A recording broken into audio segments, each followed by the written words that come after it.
اور دوسرے اس میں لوگوں کو اونرشپ دی ہے, لوگوں نے اس پہ پانی نہیں کھڑا ہونے دیا.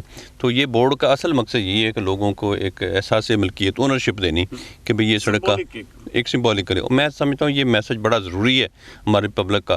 ہم نے آج ہی لیڈرشپ کی یہ کوئی میں سمجھتا ہوں اس میں قصور ہے کہ لوگوں کو آج تک ہم پاکستان لیول پہ جائیں تو اونرشپ نہیں دیکھا. آپ کسی بھی سرکاری ادارے میں چل جائیں تو وہاں کے جو حالات ہیں وہ آپ کے سامنے ہیں. وہاں اگر آپ بابڈا کے دفتر میں چلے جائیں گے تو وہاں پہ کرسی ٹوٹی ہوگی, ان کے پاس ان کی اگر آپ جیپ کی طرف دیکھیں یا وہ گاڑی کی طرف دیکھیں, کسی کا ٹائر نہیں ہے, کسی کے پاس اور چیز نہیں. اور تو اور آپ کسی اگر بابڈا والے کو گھر بلا لیتے ہیں تو ان کے پاس وہ کہیں گے سیڑھی ڈھونڈ کے لاؤ. یعنی گورنمنٹ لیول پہ کوئی چیز اس کا کوئی پوچھنے والا نہیں ہے. جبکہ جو ہی آپ کسی کے سرکاری افسر کے جائیں یا کسی کے گھر میں چل جائیں تو گھر کو وہ لوگ بڑا سنبھال کے رکھتے ہیں. گھر کی چیز تو 20-30 سال نہیں ہوتی. یہ سارے اداروں میں یہی ہوا. آپ دیکھ لیں کوئی بھی سرکاری ادارہ, اس کی تباہی کا جو بڑی وجہ ہے کہ لوگوں نے اون نہیں کیا. ہر بندہ ایسے یہاں گزارا کر رہا ہے کہ جیسے بس عارضی ہم آئیں تو کچھ دیر کے بعد ہم چلے جائیں. اچھا, مجھے یہ پوچھنا چاہوں گا کہ آپ نے مین سڑکوں کے اوپر تو آپ کا کافی دھیان ہے, آپ کام بھی کروا رہے ہیں, لیکن جو آپ کے محلہ جات ہیں, آپ کی جو پیرافری ہے, جو آپ کا بالکل گنجان آباد علاقہ ہے, وہاں پہ ڈیولپمنٹ جو ہے بالکل اس وقت جو ہے سلو ہے. وہاں پہ سیوریج کے مسائل بھی بہت زیادہ ہیں. تو اس کے حوالے سے بطور ایم پی اے, بطور چیئرمین ایف ڈی کیا کردار ادا کر رہے ہیں آپ؟ دیکھیں آپ, پھر وہی بات آ جاتی ہے, وہ مسائل اتنے زیادہ ہیں تو آپ کتنا بھی کام کر لیں تو وہ ایسے لگتا ہے کہ کام ہوا ہی نہیں. مجھے تو آپ حیران ہو جائیں گے یہ سن کے جب آپ پسماندہ علاقے کی بات کر رہے ہیں. یہ علاقے میں تو آلموسٹ ایک آدھ سڑک بننے والی تھی وہ ہم نے بنائی ہے. باقی زیادہ ہمارے جو روڈز, جو گلی محلے, ہم نے ادھر فوکس کیا ہے. اب مسئلہ یہ ہے کہ آپ کے پاس وہ کام اتنے ہونے والے ہیں, آپ کو شاید نظر نہیں آ رہے. جیسے آپ اگر ذکر کروں اپنے حلقہ میں, میرے حلقہ انتخاب میں ریلوے کالونی بھی آ رہی.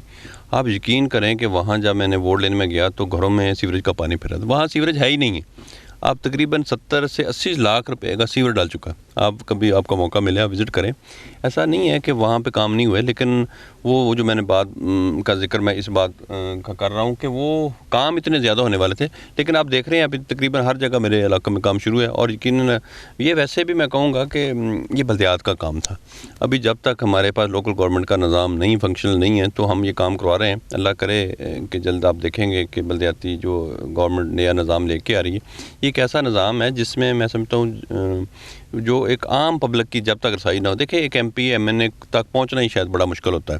ہمارا ایریا بہت بڑا ہوتا ہے, ہمیں خود اندازہ نہیں ہوتا کہ ہمارے کس طرح کی وہ کون سے علاقے میں کون سی سڑک بننے والی. اگر ہمارے پاس کوئی ہمارا ووٹر آ کے ہمیں بتا دیتا ہے کہ وہ علاقے میں وہ ہماری سڑک ٹوٹی ہے تو ہم بنا دیتے ہیں. اصولی طور پہ گراس روٹ لیول پہ جب تک ہم نہیں جائیں گے تو یہ جو بلدیات کے مسائل ہیں وہ حل نہیں ہوں گے. اچھا, بلدیات کے حوالے سے کیا, کیونکہ آپ چونکہ خود بھی یہاں پہ نائب ناظم رہ چکے ہیں, آپ نے بالکل بنیادی سیاست کی ہے, تو اس کے حوالے سے پی ٹی آئی حکومت جو 2.5 سالوں میں کچھ بھی نہیں کر پائی, صرف زبانی وعدے اور زبانی اعلانات کے علاوہ. تو اس کی بحالی کے حوالے سے کیا چوری لطیف نظر گجر کردار ادا کر رہے ہیں؟ دیکھیں میں تو ایک ظاہر ہے میرا تو سفر ہی بلدیات سے شروع ہے. تو جیسے میں نے ابھی ذکر کیا, اس میں کوئی شک نہیں ہے کہ اگر آپ حقیقی تبدیلی چاہتے ہیں تو پوری دنیا نے کامیابی آپ بلدیات کو پائیدار اور مستحکم کریں. اور جس طرح کے ہمارے پرائم منسٹر کا ویژن ہے کو اس وقت جو ہم بلدیاتی جو نظام لے کے آ رہے ہیں, جو شہر کا میئر ہوگا وہ ایک بااختیار میئر ہوگا. آپ دیکھیں نا, آپ کے شہر میں سے جو آپ وسائل اکٹھا کرتے ہیں وہ دوسرے بڑے شہروں میں جا کے لگ جاتے تھے. ٹھیک ہے, ہم سمجھتے ہیں لاہور جو ہمارا صوبائی دارالحکومت ہے وہاں کام ہو, لیکن دوسرے شہروں کو جب آپ نظر انداز کریں گے تو اسی لیے بڑے شہروں میں لوڈ اس لیے بڑھ جاتا ہے کہ جو بنیادی سہولیات ہیں وہ چھوٹے شہروں میں میسر نہیں ہیں. تو ابھی جو ہمارا جو نیا نظام ہم لے کے آ رہے ہیں انشاءاللہ تعالیٰ آپ جلدی دیکھیں گے. لیکن 2.5 سالوں میں صرف اعلانات کے علاوہ کچھ نہیں ملا. اعلانات کی بات نہیں ہے. پہلا 1 سال میں تو آپ دیکھیں نا کہ بلدیات کا جو پرانا نظام موجود تھا پھر اس کو ختم کیا گیا ہے. پھر اس کے بعد ہم نے ابھی دیکھا ہے کہ جو اس میں قانون سازی کی ضرورت تھی وہ ہوگی. آلموسٹ یہ تقریباً فائنل سٹیجز پہ ہے. اب جو ہی حالات بہتر ہوں گے, ابھی کچھ تھا پروگرام, گورنمنٹ کا ارادہ تھا کہ اس کو بہت جلدی اس کو یہاں پہ الیکشن کروا دی جائیں, لیکن پھر یہ ابھی کرونا کی وجہ سے تھوڑا سا بریک آیا. اور میں امید کرتا ہوں کہ کیونکہ پرائم منسٹر عمران خان صاحب کا ویژن بھی ہے اور انہوں نے ہمیشہ بلدیات کی بات کی ہے کہ اس کو لوکل گورنمنٹ کے نظام کو ہم مستحکم کریں گے تو صحیح معنوں میں لوگوں کو یہ فائدہ پہنچے گا.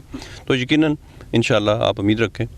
اچھا, بالکل آخر میں صحافیوں کے حوالے سے, میڈیا کے حوالے سے آپ کی حکومت نے بھی ابھی تک کوئی کردار ادا نہیں کیا. آپ اس وقت بطور چیئرمین FDA اور آپ کو خاص طور پہ وزیر اعظم عمران خان کا ذاتی تعاون اور ان کی سپورٹ بھی حاصل ہے, تو اس حوالے سے صحافی کالونی کے حوالے سے بہت سارے آپ کو پتہ ہے اعلانات ہوئے پچھلی حکومتوں نے کیے, لیکن کوئی کچھ بھی نہیں کر سکا. تو بطور چیئرمین FDA اور بطور عمران خان کے انتہائی قریب ہونے کے, تو کیا سمجھتے ہیں کہ اس میں یہ رکاوٹ کیا ہے اور یہ کب تک صحافی کالونی جو فیصل آباد میں اس کا وجود ہوگا؟ یہ رکاوٹ کوئی نہیں ہوتی, اصل چیز ہے آپ کی نیت.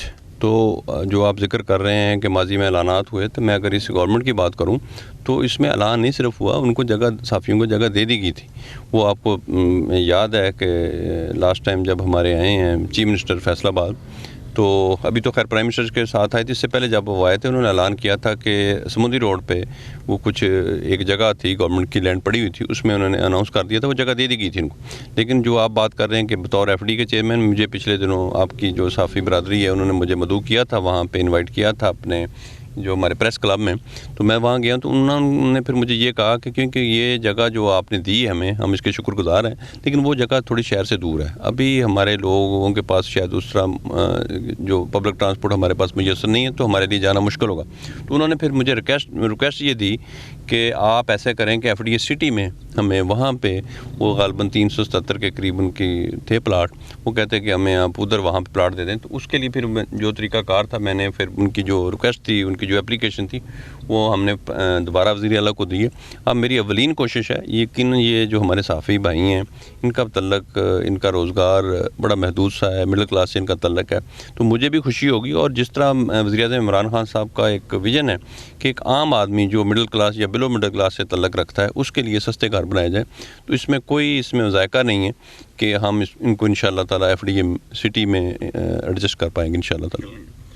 ناظرین, جیسے کہ آپ دیکھ رہے تھے کہ صحافی کالونی کے حوالے سے بھی انتہائی پرعزم ہے, اور ترقیاتی کاموں کے حوالے سے وہ بتا رہے ہیں کہ ہم مسلسل اس پہ کڑی نظر رکھے ہوئے ہیں, اور ساتھ میں شجر کاری, اور یہ جس طرح کا انہوں نے ایک نیا ٹرینڈ دیا ہے کہ یہ بورڈ لگا کے کہ یہ عوام کا پیسہ ہے, عوام خود اس کی سڑک کی حفاظت کریں گے, جو بھی یہ تعمیرات یا جو بھی ڈیولپمنٹ ہو رہی ہے, تو اس کے حوالے سے آپ دیکھ رہے تھے.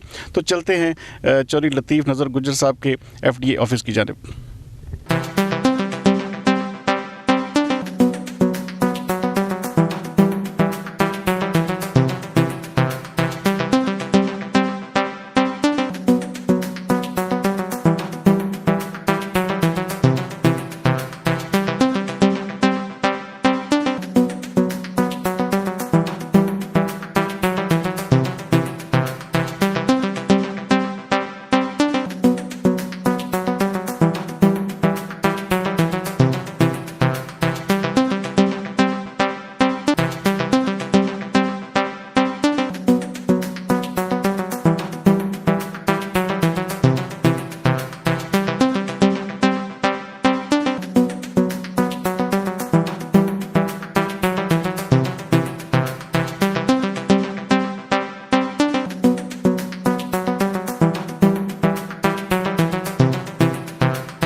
فیصل آباد ڈیولپمنٹ اتھارٹی میں قائم اپنے دفتر پہنچے. دفتر پہنچتے ہی وہاں پر موجود سینکڑوں کی تعداد میں آئے ہوئے سائلین اور پارٹی ورکرز کے مسائل کو بغور سنا, اور موقع پر ہی ان کے حل کے لیے متعلقہ محکموں اور مجاز اتھارٹیز کو احکامات صادر کیے.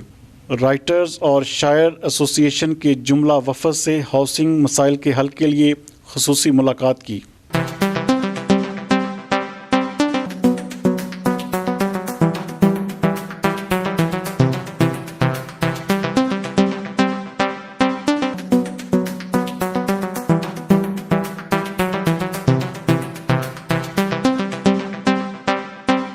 اہم سیاسی میٹنگ پر جانے کے لیے دفتر سے نکلے.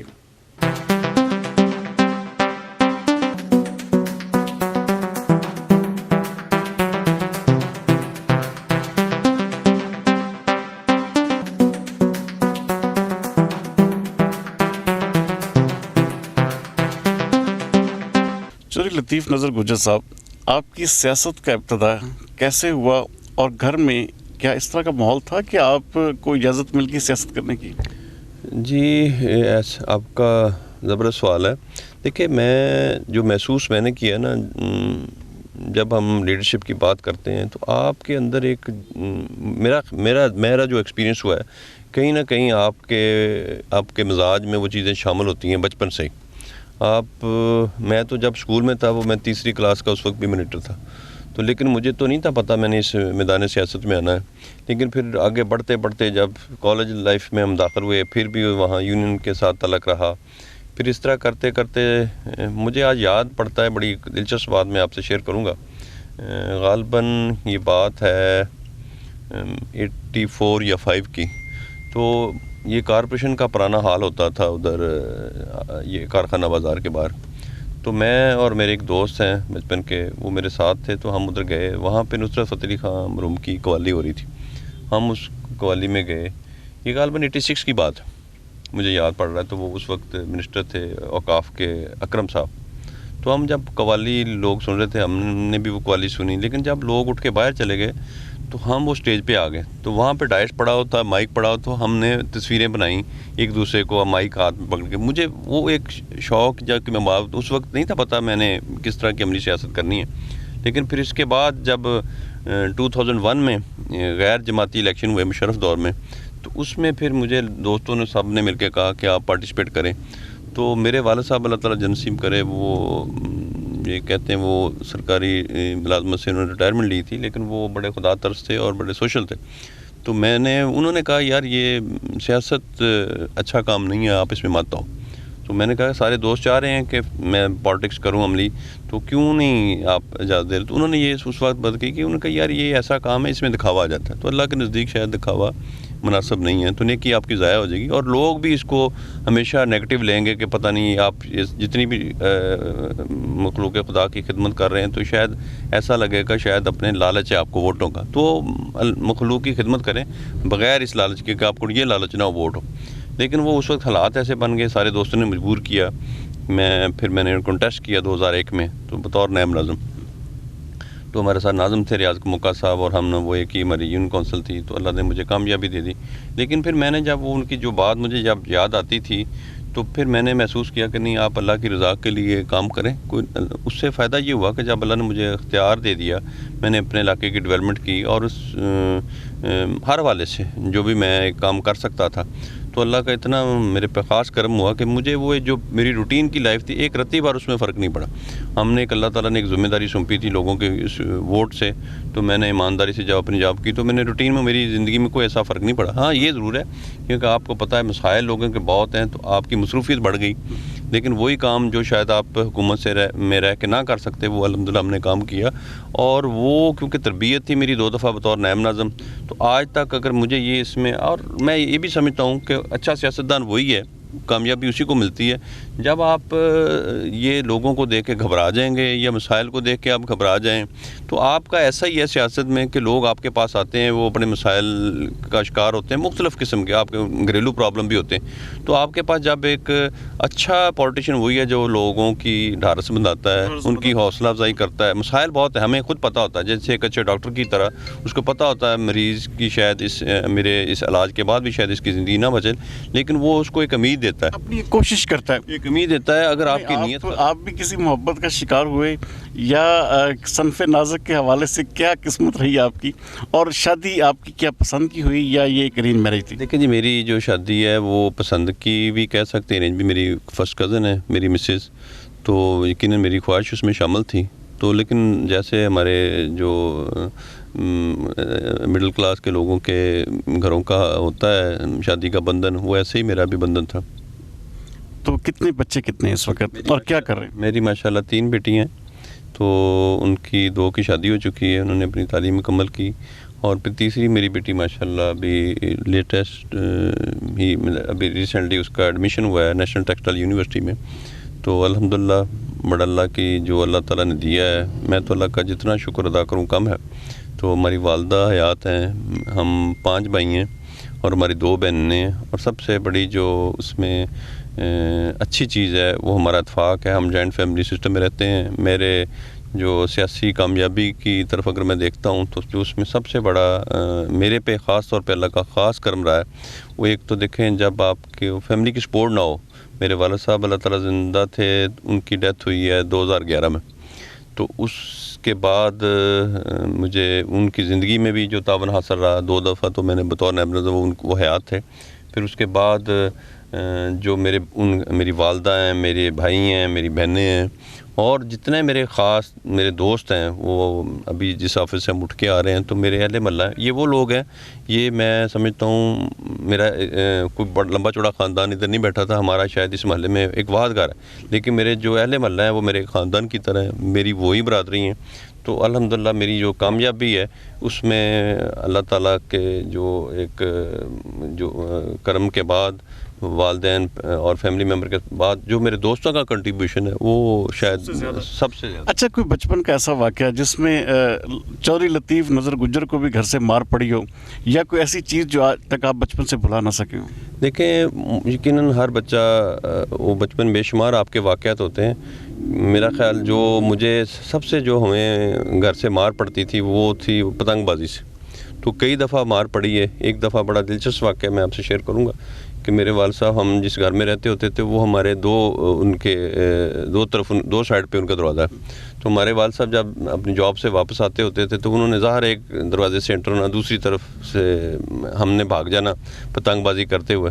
تو ایک دن میں پتنگ اڑا رہا تھا چھت پہ، تو مجھے اچانک کسی نے آواز دی کہ جی آپ کے ابو آ گئے ہیں.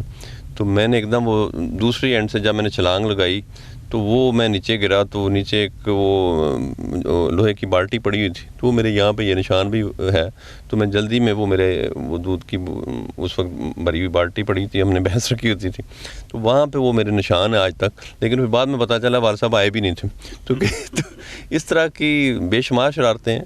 اور اسکول میں بھی جو بچپن میں آپ نے دیکھا دوستوں کے ساتھ، یہ جو ہم جس محلے سے ہم گزر رہے ہیں، تو بڑا اچھا ماحول ہوتا تھا. ہر گھر کے باہر ایک درخت ہوتا تھا. بچپن میں یہ بڑی عادت ہوتی تھی کہ لوگوں کے جب ہی بارش ہوتی تھی ہم باہر نکلتے تھے سارے محلے کے بچے، تو وہاں پہ جا کے پھر ہم نے وہ لوگوں کے درختوں سے وہ پھل توڑنے، خاص طور پہ آم کا بڑا ہوتا تھا کہ جب بھی آئے گی فلاں جگہ ہم آم توڑنے جائیں گے. یہ شرارتیں عام تھیں. اب تو بہت گھٹن کا ماحول ہے.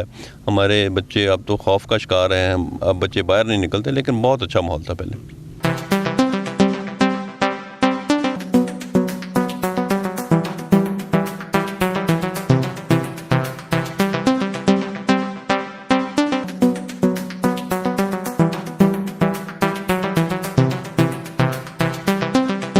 پرانے سیاسی کھلاڑی ایم پی اے چودھری علی اختر خان کی ہائی ٹی کی دعوت پر گولف کلب فیصل آباد پہنچے، جہاں پر انہوں نے پرتپاک استقبال کیا.